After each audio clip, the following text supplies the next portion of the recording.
ဟာနုမန်လင်္ကာဒီပမြို့ကိုဖျက်ဆီးခြင်းခေါင်းစဉ်နဲ့တူဟာနုမန်လင်္ကာဒီပကိုရောက်သွားတဲ့အခါဘာတွေဆက်ဖြစ်မလဲဟာနုမန်လင်္ကာဒီပကိုချင်းမောချင်းဇလန်က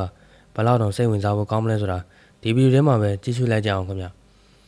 ကျောင်းအောင်ဒီမစခင်မှာကျွန်တော်ရဲ့ YouTube channel ကိုလည်း subscribe မလုပ်ရရင်လည်းလှုပ်ထားပေးခဲ့ကြအောင်ခင်ဗျာ။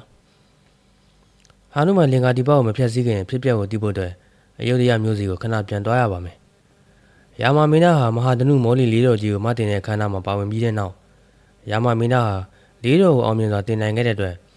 တီတာဒေဝီကိုလက်ထပ်ဝေရရှိခဲ့ပြီးနှစ်ဦးသားအယုဒ္ဓယမြို့ကိုပြန်လာခဲ့ကြပါတယ်။ယာမမင်းသားရဲ့ခမဲတော်ဖြစ်သူအယုဒ္ဓယပြည်ရှင်တောသောနာမင်းကြီးက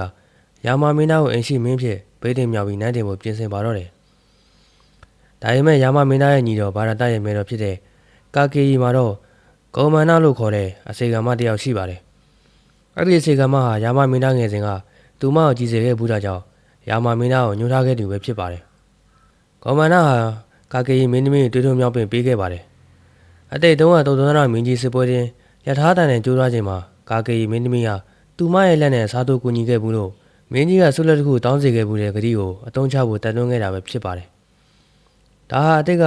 ဘဒူဒန်ဘလူးနဲ့တိုက်ခဲ့တဲ့စစ်ပွဲအကြောင်းပါ။အဲ့ဒီတုန်းကကာကေယီမင်းသမီးကူညီမပေးခဲ့ရင်တောသောနာမင်းကြီးဟာဘဒူဒန်ဘလူးကိုရှုံးနေတော့မှတေးကြပါပဲ။အဲ့ဒီစစ်ပွဲမှာအွန်လိုင်းပြီးတဲ့နောက်မင်းကြီးကကာကေယီမင်းသမီးတောင်းတမျှပေးမယ်လို့ဂရီပေးခဲ့ရပါအခုတော့ကာကေယီမင်းသမီးဟာအဲ့ဒီဂရီကိုပြန်တတိရသွားပြီးသူမရဲ့သားတော်ဗာရတကိုသာအယုဒ္ဓယနန်းတင်ဖို့တောင်းဆိုပါတော့တယ်။ဒါအပြင်ယာမမင်းသားကိုလည်း14နှစ်တိုင်တောထွက်ပြီးရဟန်းဝတ်နေဖို့တောင်းဆိုခဲ့ပါတယ်။တောသောဒနာမင်းကြီးဟာဘာမှမတက်နိုင်တော့တာကြောင့်ပေးထားတဲ့ဂရီတိုင်းယာမမင်းသားကိုတောထဲကိုဆေးလွှတ်လိုက်ရပါတော့တယ်။အဲ့ဒီမှာပဲတီတာဒေဝီကလည်းတောင်းဆိုပြီးယာမမင်းသားနောက်ကိုလိုက်သွားခဲ့ပါတယ်။တောထဲမှာနေထိုင်နေတဲ့တောတွင်တတဂရီရဲ့ညီမရင်းဖြစ်သူ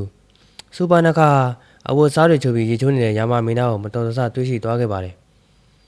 စူပါနခါယာမမင်းသားကိုမမြင်ချင်းပဲတဲတန်ချစ်မိသွားပါတော့တယ်။ဒါကြောင့်သူမကလှပတဲ့မိန်းကလေးတစ်ယောက်ဖြစ်ဖန်ဆင်းပြီးယာမမင်းသားကိုတွားရောက်ပူးပန်းခဲ့ပါတယ်။ဒါပေမဲ့ယာမမင်းသားကညှင်းပယ်ခဲ့ပါတယ်။ဘာကြောင့်လဲဆိုတော့ယာမမင်းသားဟာတီတာဒေဝီတစ်ယောက်တည်းကိုပဲအခိုင်အမာချစ်မြတ်နိုးလို့ပါပဲဖြစ်ပါတယ်။ဒီလိုညှို့တိမရှိပြပြတတာညှင်းခံလိုက်ရတဲ့အတွက်စူပါနခါအလွန်ပဲဒေါသထွက်သွားပါတယ်။သူမဟာဘလူးမတွင်ကိုပြန်ပြောင်းပြီးသူမရဲ့ခြေရင်းမှာဆူးညောက်ခလုတ်ဖြစ်နေတဲ့တီတာဒေဝီကိုတက်ပြစ်ဖို့ကြိုးစားပါတော့တယ်။ဒါပေမဲ့လက္ခဏာကချိန်မီဝင်ရောက်တားဆီးနိုင်ခဲ့လို့တိုက်ပွဲတစ်ခုဖြစ်ပွားခဲ့ပါတယ်။ခဏကြာတိုက်ခဲ့ပြီးတဲ့နောက်မှာတော့လက္ခဏာဟာတန်လက်နဲ့စူပါနခါရဲ့လက်ခေါင်းထိပ်ကိုဖျက်ပစ်လိုက်ပါတယ်။စူပါနခါအကြီးကျယ်ငိုပြီးတတဂရီစီကိုတွားနိုင်တဲ့အတွက်တတဂရီကအလွန်ပဲဒေါသထွက်သွားပါတယ်။ဒါပေမဲ့စူပါနခါ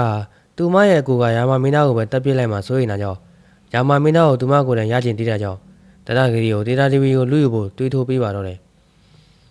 သူမဟာတီတာဒေဝီရဲ့လှပအကြောင်းတွေကိုတတဂရီကိုဖော်ပြပြောဆိုခဲ့ပါတယ်။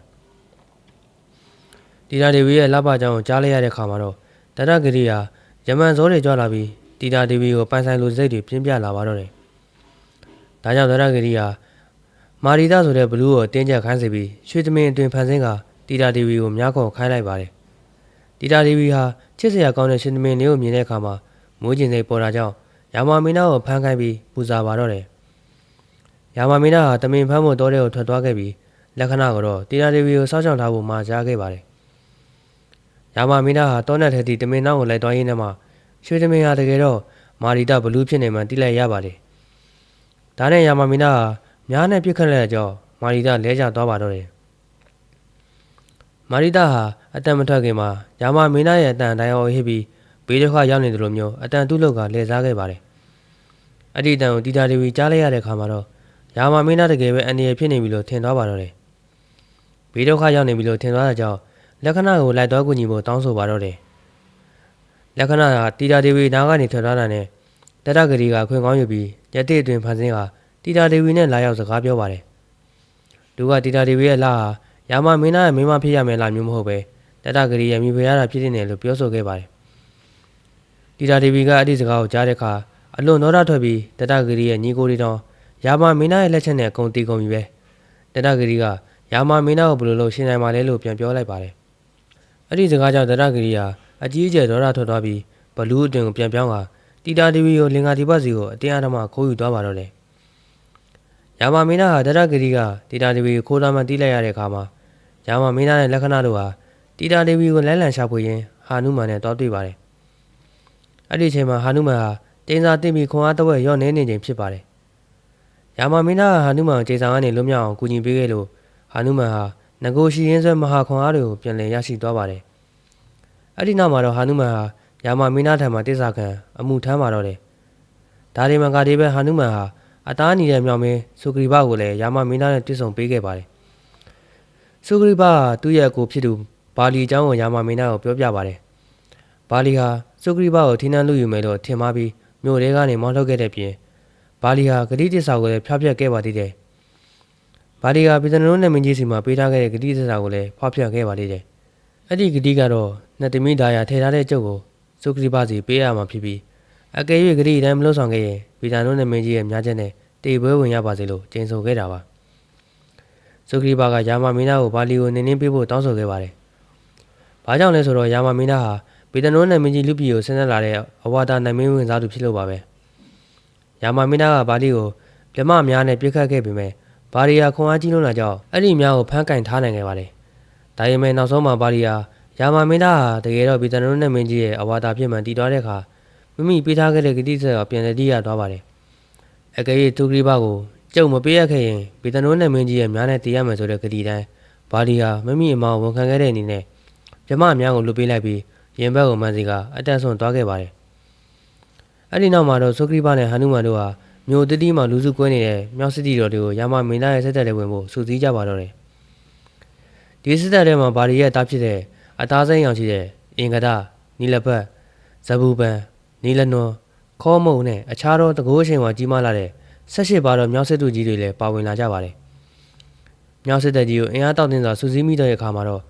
့ယာမမင်းသားဟာရတဲ့အတွင်ကိုဆွတ်ပယ်ပြီးတေတာတပီကိုတရဂရီလက်ထဲကနေပြန်လည်ကယ်တင်ဖို့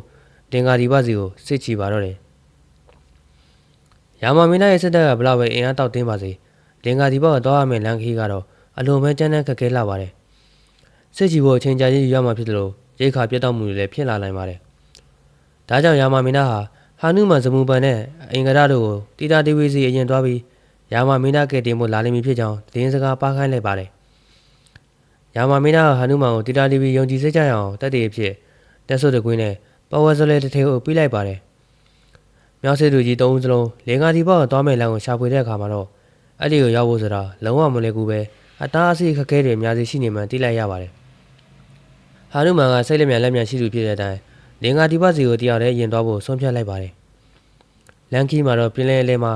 လင်္ကာဒီဘကိုဘယ်သူမှနားမကန့်နိုင်အောင်စောင့်ကြည့်နေတဲ့ဖေးဆူးစမုတ်ဆိုတဲ့ဘလူးမကြီးနဲ့ရင်ဆိုင်တိုက်ခတ်ခဲ့ရပါတယ်။ဒါပေမဲ့ဒီဘလူးမကြီးဟာဟာနုမန်ကိုမရှင်းနိုင်ခဲ့ပါဘူး။ဟာနုမန်ကဘလူးမကြီးရဲ့ဗိုက်ထဲကိုတိုးဝင်သွားပြီးဝမ်းဘိုက်ကိုခွက်ထက်ကတက်ပစ်လိုက်ပါတယ်။ဟာနုမန်လင်္ကာဒီဘမြို့နာကိုမြူပိုပြီးနိကလာတဲ့အခါမှာတော့အကာတလိုင်ဆိုတဲ့ဘလူးမနဲ့ထပ်မံတွေ့ဆုံရပြန်ပါတယ်။သူမဟာမျက်နှာလေးခုလက်ရှိဘက်ရှိပြီးလက်နက်ရှင်းမျိုးကိုကန်ဆောင်ထားသူပါ။သူမရဲ့တာဝန်ကတော့လင်္ကာဒီဘမြို့တော်ရဲ့ကောင်းကင်ရဲ့လုံခြုံရေးကိုစောင့်ကြည့်ကြည့်ရှုပေးရတာပဲဖြစ်ပါတယ်။အာကာတလိုင်ဘလူးမဟာဘလောက်ပဲတကူအချိန်ဝါကြီးပါစေဟာနုမန်ကတော့မရှင်းနိုင်ခဲ့ပါဘူး။ဟာနုမန်ကသူမရဲ့ဥကောင်းကိုလိမ့်ဖယ်ပြီးပြတ်သွားအောင်လုပ်လိုက်တာကြောင့်သူမဟာပင်လယ်ထဲကိုပြုတ်ကျသွားပါတော့တယ်။လင်္ကာဒီဘမြို့ရဲ့အမြင့်စွာရောက်ရှိသွားတဲ့အခါမှာတော့ဟာနုမန်ဟာတမျိုးလုံးအနှံ့တီတာတီဗီကိုလိုက်လံရှာဖွေပါတော့တယ်။အဲ့ဒီအချိန်မှာတီတာတီဗီဟာဒရဂရီရဲ့ဥယျာဉ်ထဲမှာအချင်းချခံထားရပြီးဒရဂရီရဲ့အစေခံဘလူးမတွေရဲ့ဆဲချုံရိုင်းပြမှုကိုလည်းခံနေရပါတယ်။ဒါကြောင့်တီတာတီဗီဟာအလိုမဲ့စိတ်ဆင်းရဲနေရရှာပါတယ်။ယာမမင်းသားကလည်းလာမကယ်သေးဘူးလို့ထင်တာကြောင့်တီတာတီဗီဟာအလိုမင်းဝမ်းနဲ့ကြေခွဲပြီးကိုကျိုးဆွဲချတေဖို့ကြံစီပါတော့တယ်။တီတာတီဗီကျိုးဆွဲချဖို့လုပ်နေတဲ့အချိန်မှာပဲဟန်နုမန်ကအမတ်မထင်တွေ့သွားပြီးအချိန်မီကယ်တင်နိုင်ခဲ့ပါတယ်။ဟန်နုမန်ဟာအချိန်မီတားဆီးနိုင်ခဲ့ပြီးတီတာတီဗီကိုယာမမင်းသားရဲ့တည်င်းစကားပါခဲ့ပါတယ်။ယာမမင်းသားဟာသူမကိုကယ်တင်ဖို့စစ်တပ်ကြီးနဲ့ချီတက်လာနေပြီဖြစ်ကြောင်းရှောက်တင်ခဲ့တယ်လို့တက်တည်အဖြစ်လက်စွပ်နဲ့ပေါ်ဝါစလဲကိုလည်းဆက်တက်ခဲ့ပါတယ်။ဒါပေမဲ့တီတာတီဗီကချက်ချင်းမယုံကြည်ခဲ့ပါဘူး။သူမကဒီလက်စွပ်နဲ့ပေါ်ဝါတောထဲမှာတောက်ပပြုတ်ကျနေတာကိုဘယ်သူမှမဆိုကောက်ယူပြီးလာလိမ့်နေတာပဲလို့မိတ်ကြားခဲ့ပါတယ်။ဟာနုမှလည်းဘယ်လိုလုပ်ရမှမသိဖြစ်တော့ပြီးနောက်ဆုံးမှာတော့မိထီလာမြို့မှာယာမမင်းသားနဲ့တီတာတီဗီတို့နှစ်ဦးတည်းသာသိနိုင်တဲ့သူတို့ရဲ့အချစ်ဇလန်နဲ့ပတ်သက်တဲ့လိုအပ်ချက်တွေကိုပြောပြလိုက်ပါတယ်။အဲ့ဒီတော့မှတီတာတီဗီဟာဒီမြောက်ဟာယာမမင်းသားတကယ်ဆဲလို့လက်သူတယ်ပဲဆိုတာယုံကြည်သွားပါတော့တယ်။ဟာနုမန်ကသူဟာတကူအစွမ်းလွန်ကြီးမားတဲ့အတွက်တီတာတီဗီကိုအခုချက်ချင်းပဲယာမမင်းသားစီကိုပို့ချပြီးပြန်တန်းခေါ်ဆောင်လက်သွားနိုင်ကြောင်းရှောက်တင်ခဲ့ပါတယ်။ ဒါပေမဲ့တီတာတီကညှင်းဆိုခဲ့ပါတယ်။ဘာကြောင့်လဲဆိုတော့အဲ့ဒါလိုလုပ်တာဟာဘလူးခိုးယူတော့ပြီးမြောက်ကပြန်တဲဆောင်သွားတယ်ဆိုတဲ့စကားပုံလိုမျိုးအချက်ရစရာဖြစ်နိုင်လို့ပါပဲ။သူမကယာမမင်းသားကိုယ်တိုင်စစ်တပ်ကြီးနဲ့ခြေတက်လာပြီးတတဂတိကိုတက်ကဂုံတိတ်ခါရှိပြန်လဲခေါ်ဆောင်သွားတာကဒါပို့ပြီးတင့်တော်မယ်လို့မိန့်ကြားခဲ့ပါတယ်။ဟာနုမန်ကလည်းတီတာတီရဲ့စကားကိုနားလည်လက်ခံပြီးနှုတ်ဆက်ထွက်ခွာလာခဲ့ပါတယ်။ဒါပေမဲ့ဟာနုမန်ကတွေးကြပြီးစိတ်ကရားတက်တဲ့အတိုင်းလင်္ကာဒီပမြို့တွေကနေဒီအတိုင်းကြီးတော့ပြန်မထွက်ခြင်းသေးပါဘူး။သူကတရဂရီရဲ့ဆက်သက်နဲ့သူ့ရဲ့အစွမ်းကိုစမ်းသပ်ကြည့်စဉ်ပေါ်လာပါတော့တယ်။အဲ့ဒီနောက်မှာတော့ဟာနုမန်ဟာတရဂရီရဲ့ဥယျာဉ်ထဲကတစ်ပင်တွေကိုချိုးဖျက်ပစ္စည်းပြီးပစ္စည်းဥစ္စာတွေကိုဖျက်ဆီးပေးရုံနာမကလာရောက်တားဆီးတဲ့ဘလူးစစ်တီတွေကိုပါအကောင်အစင်တက်ပစ်လိုက်ပါတယ်